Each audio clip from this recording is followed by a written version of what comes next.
if compound interest works in this way, and I can reasonably expect this amount if things perform averagely, then this is how my future will turn out if I save an extra $5 a day, for instance, and seeing how little tweaks could make a big difference.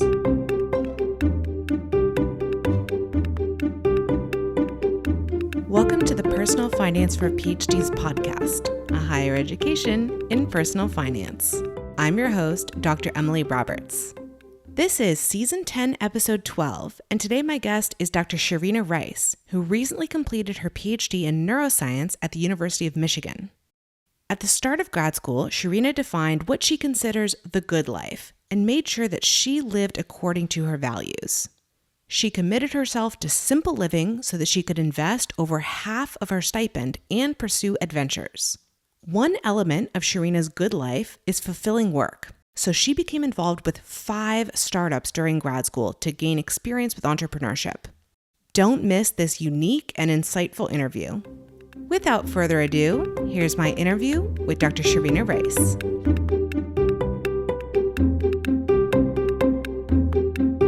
I am delighted to have joining me on the podcast today, Dr. Sharena Rice. She recently defended her PhD in neuroscience at the University of Michigan, and she's going to tell us a really exciting, big financial story about what she's done with her finances during graduate school and also what's coming up next. She's been involved with entrepreneurship, which is super exciting. So, Sharena, thank you so much for volunteering to be on the podcast, and will you please tell the audience a little bit more about yourself?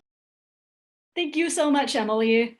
I have recently defended my PhD in neuroscience from the University of Michigan. I like to refer to myself as a tech entrepreneuroscientist because I'm both a technology entrepreneur and a neuroscientist. I have roles in 5 different startups, ranging from co-founder and a C-suite executive to advisor, and it's been a rewarding journey. Yeah, I'm excited to hear more about that a little bit later on. So give us an idea, briefly, where did you go to undergrad? Of course, I mentioned University of Michigan for grad school. What's been your educational background?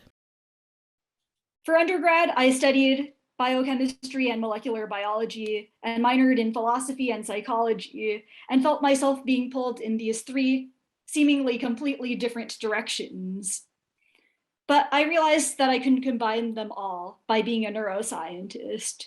So I did a post-baccalaureate research education program, the PrEP program, at the University of Michigan, and decided to stay for graduate school. That's perfect. I did a post-bac as well, and at the NIH before starting at Duke. And it was really, during that post-bac, I just graduated from college like you did, that I started learning about personal finance because it was, for me, the first time I'd had a semi-full-time income to deal with. Tell me a little bit about your money mindset, where you stood with respect to your finances at the start of that post-bac. Before my post-bac, when I was an undergraduate, I was doing various tutoring gigs because I realized that I could make a lot more money by tutoring on my own rather than through some kind of agency. So I started budgeting things and analyzing things and thinking through hours and how things would work out. I was wondering, okay, how do I want to make things of my life? How can I create more options for the future? Even as a person who is thinking of going into graduate school. So I read a bunch about personal finance.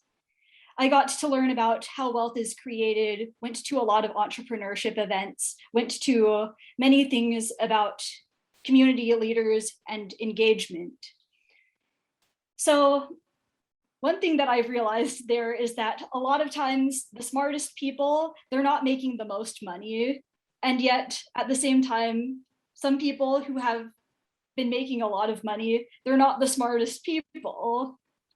So then it seems like this different dimension to lifestyle and to the way that a person operates and carries themselves. So I had this experience as an undergrad making these financial models in Excel spreadsheets just for fun at first. I wanted to be able to predict the future by mathing stuff up. So I got to do that some more as a post-bac, seeing, okay, if compound interest works in this way, and I can reasonably expect this amount if things perform averagely, then this is how my future will turn out if I save an extra $5 a day, for instance, and seeing how little tweaks could make a big difference.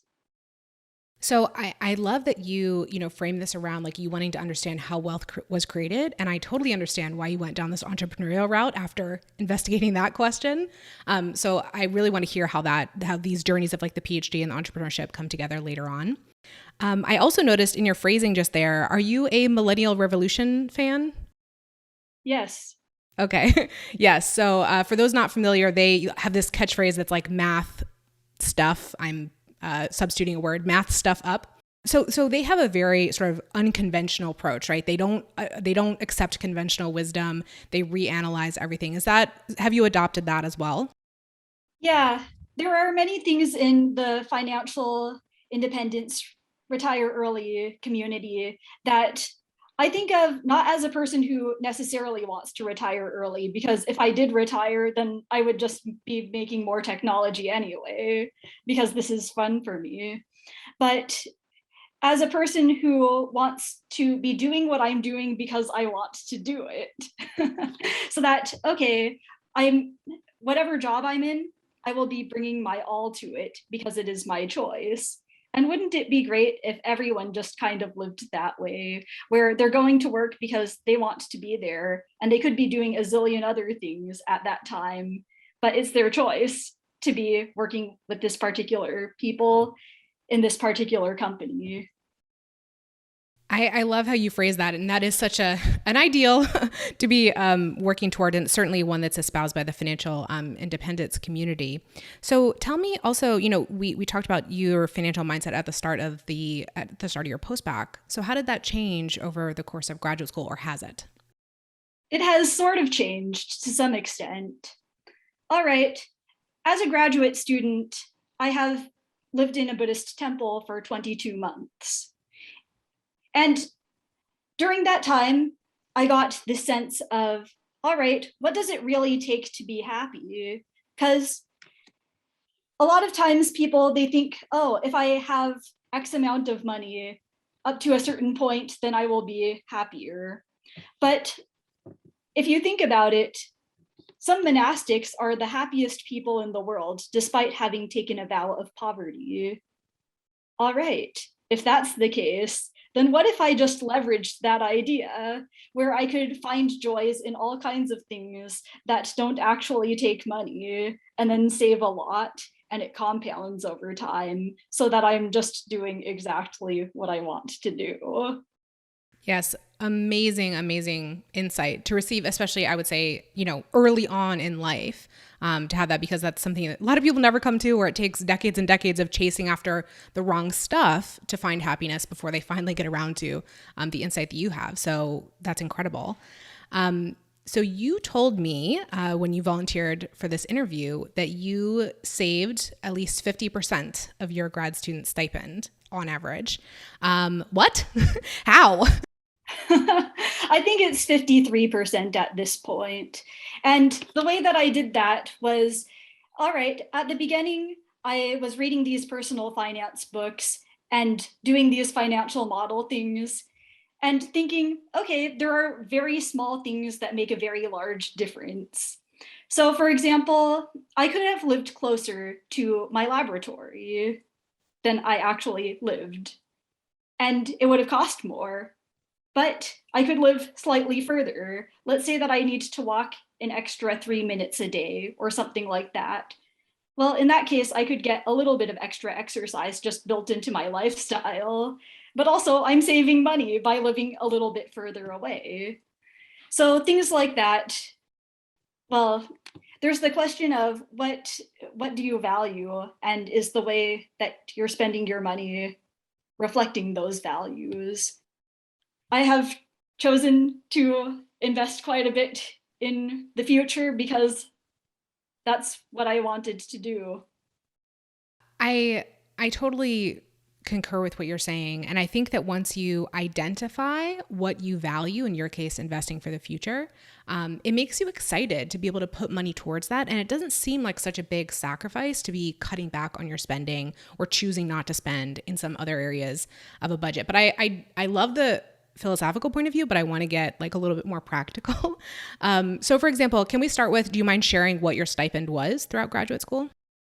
In my first year, the stipend was $29.6K, and that eventually rose to $33K at the end.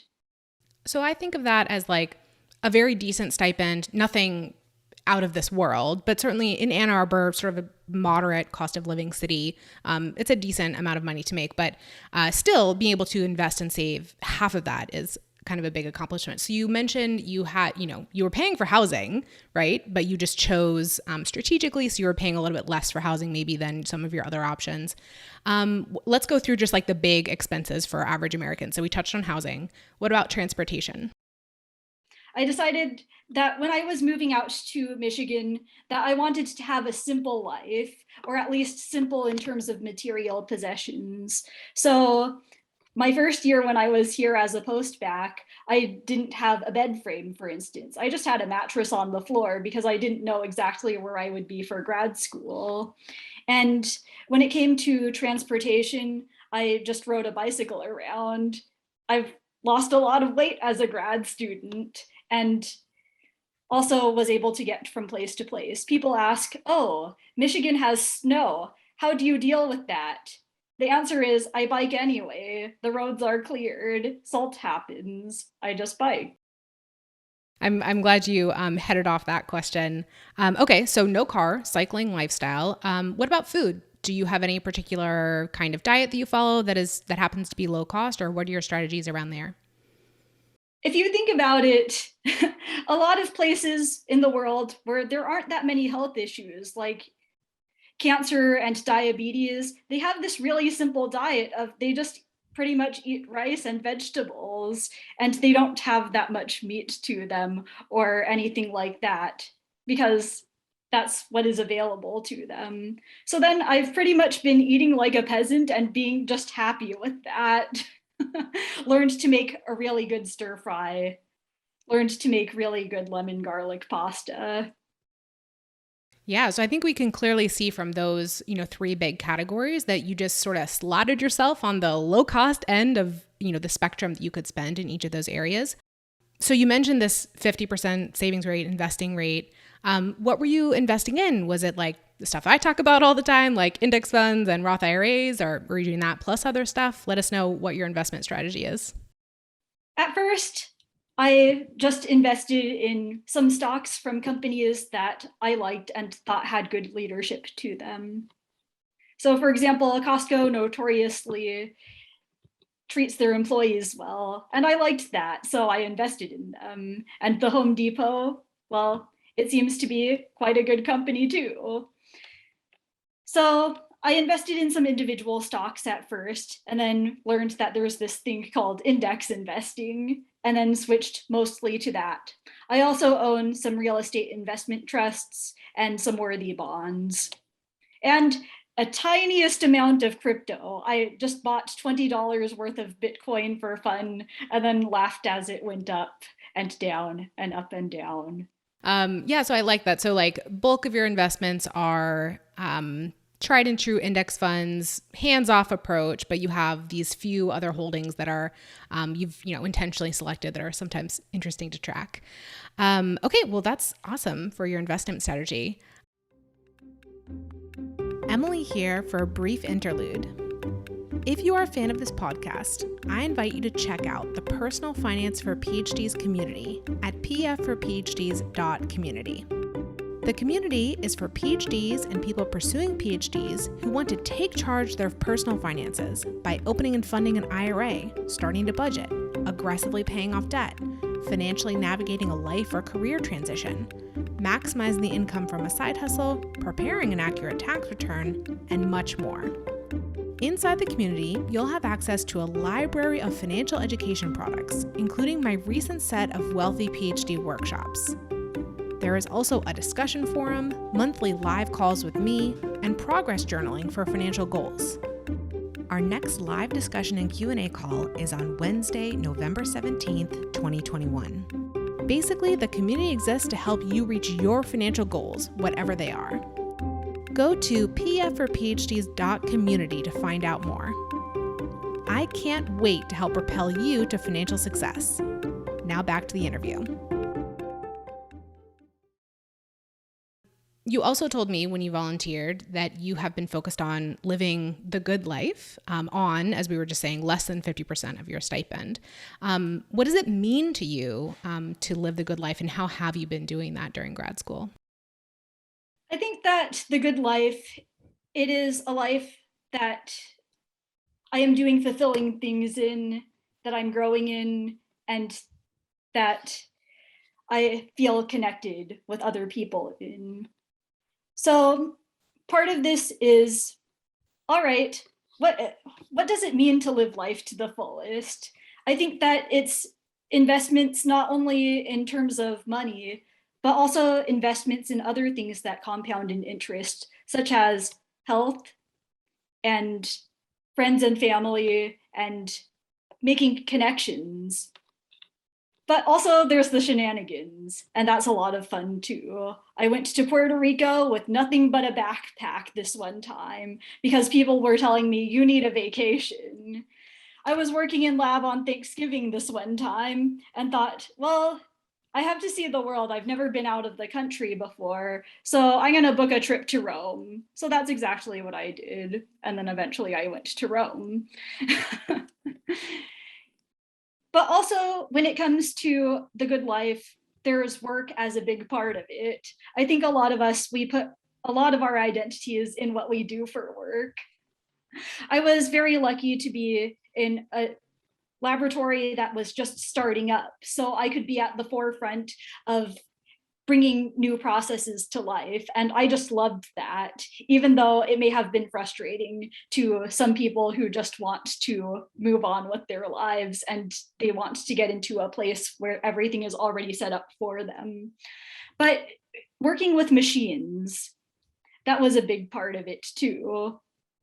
I just love machines and the ways that they work and how animals and machines could create systems. I think that those elements that you identified of a good life are ones that are probably to some degree shared by just about everybody. But I definitely encourage the listener, and I need to do this as well, because just to periodically think about what brings you joy, what brings you satisfaction, and then do that next step of connecting. Well, how do these things that I want to pursue in my life, that I want to have in my life, how does having money or spending money help me fulfill those? Or are there ways to fulfill these without spending a lot of money?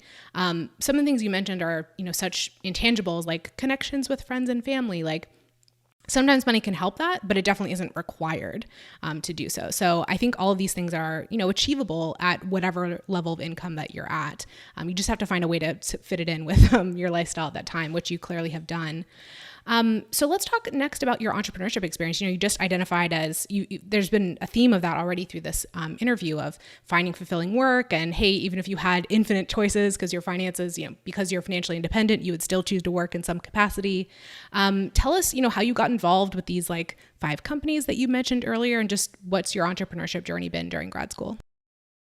I received a message out of the blue on LinkedIn this one time from the founder of a computer vision company for pedestrian behavior prediction. He wanted to meet up with me.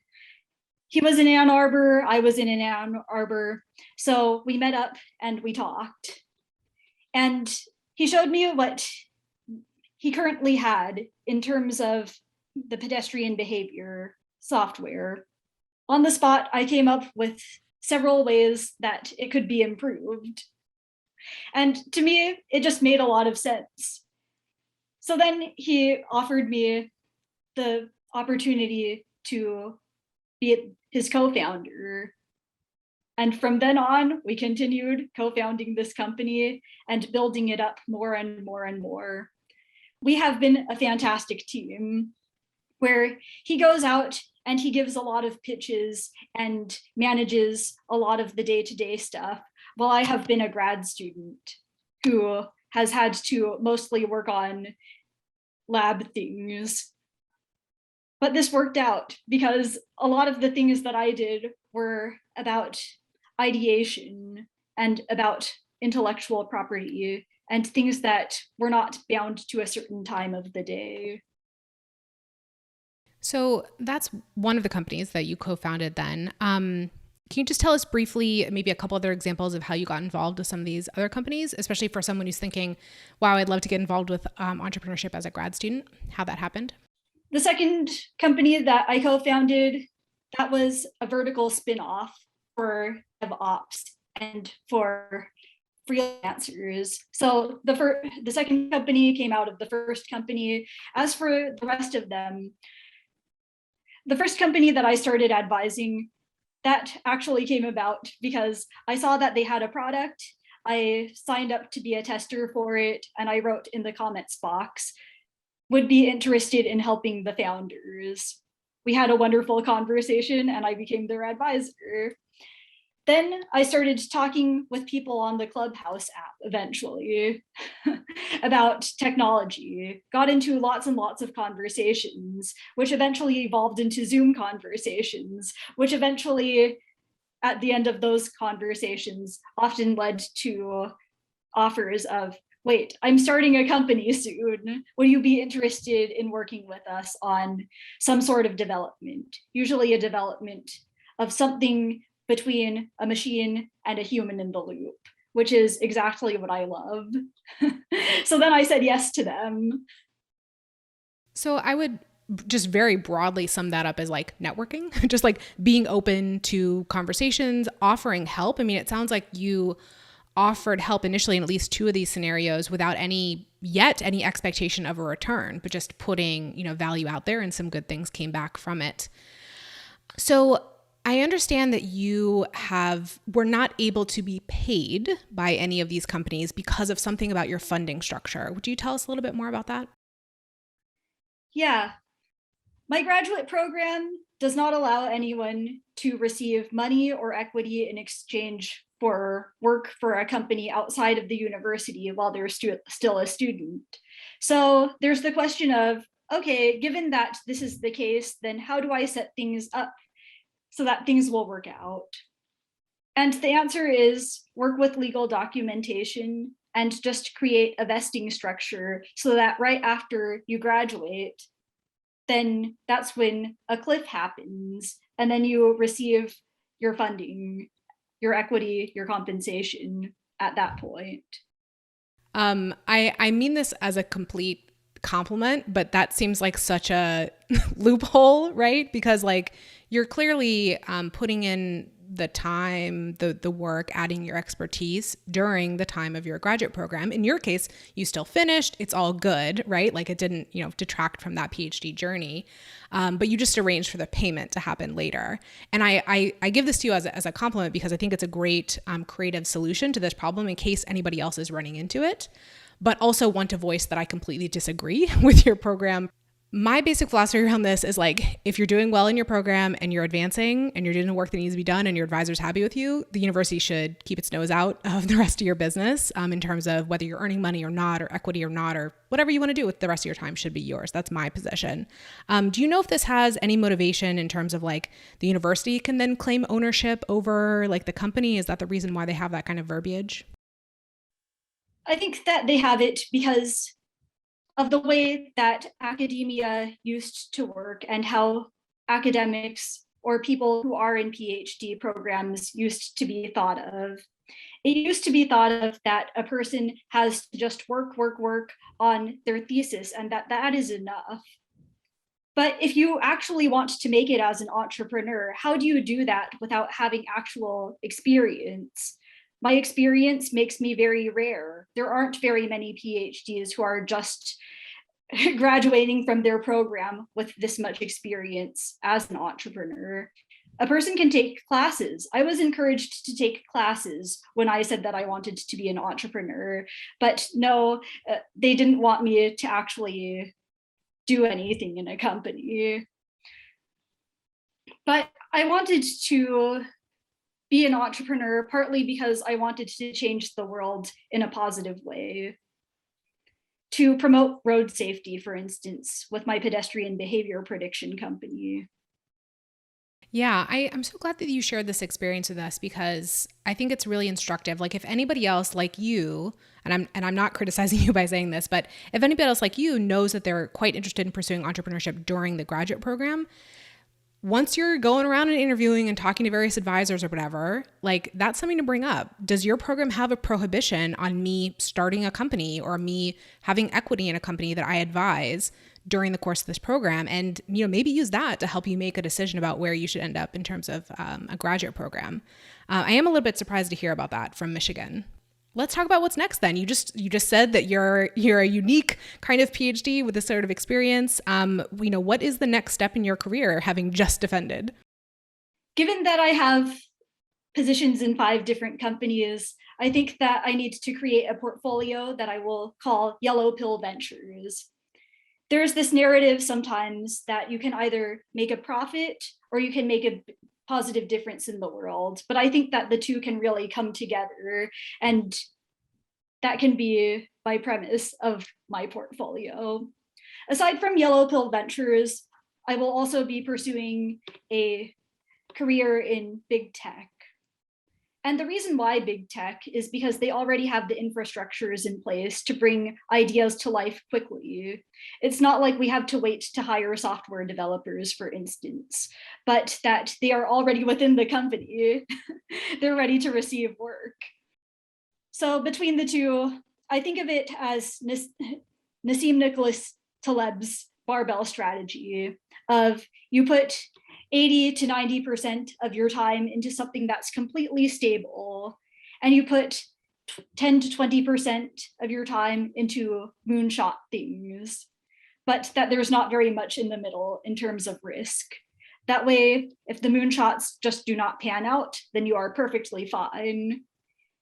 If you're a perfectly fine thing, well, it's not enough for you because you still have ideas that just are not relevant to your so-called real job, then, well, they're still manifested in the world with this possibility of actually taking off. I love that idea. I love that you shared that analogy. And I think it pairs so well with FIRE, right? You have your job, like you had your stipend, during graduate school. You're doing all the great things to put yourself on the track for financial independence.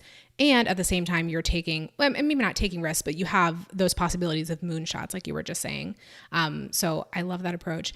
Where can people find you in case they're thinking, oh gosh, Sharena would be perfect for my company? You can find me on LinkedIn. I am Sharena Rice, Sharena, and then space, RICE.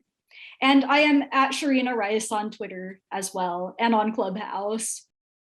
Absolutely perfect. I will note that we're recording this in August 2021. So possibly by the time it's come out, someone might go to your LinkedIn profile and find that you're already on to your next big job, your next big position. But in case you're still looking, they should check you out.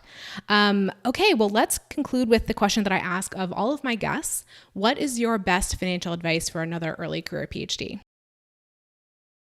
The answer to that is just start. A person does not need to know everything. They don't really need to know, okay, what are absolutely all of the investment options? What is the exact risk of everything? But rather, okay, what is something that's reasonable that I feel comfortable with? That's a good place to start. There's a narrative in academia, it seems, that grad students, they shouldn't care about money, or that's kind of a problem for their future self to think about rather than their current self. But habits, they compound over time. Mindsets, they compound over time and spread. So it's good to start where you are and to just learn where you can and actually start conversations with the people in your life who may know something or not know anything about finances, just to make it more of a conversation rather than something that people are just hushed about. I love that advice. I love how we have we saw in this part of your story that you shared today, we saw that advice reflected. And this has been a really thought-provoking interview for me. So thank you so much, Sharena, for joining me. Thank you so much, Emily.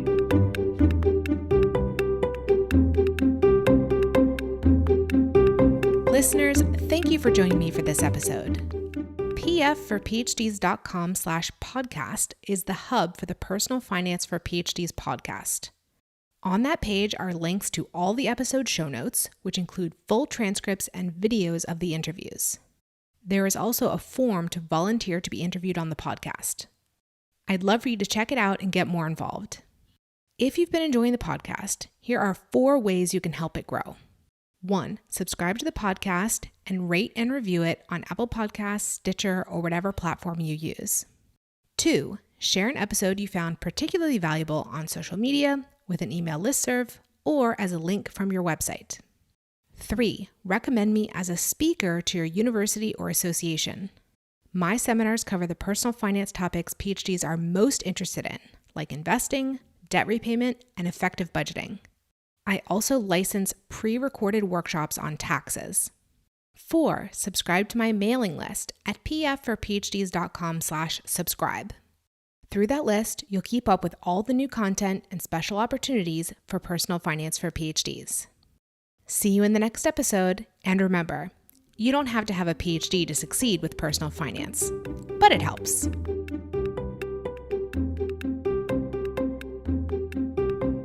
The music is Stages of Awakening by Poddington Bear from the Free Music Archive and is shared under CC by NC. Podcast editing by Lourdes Bobbio and show notes creation by Miriam Ock.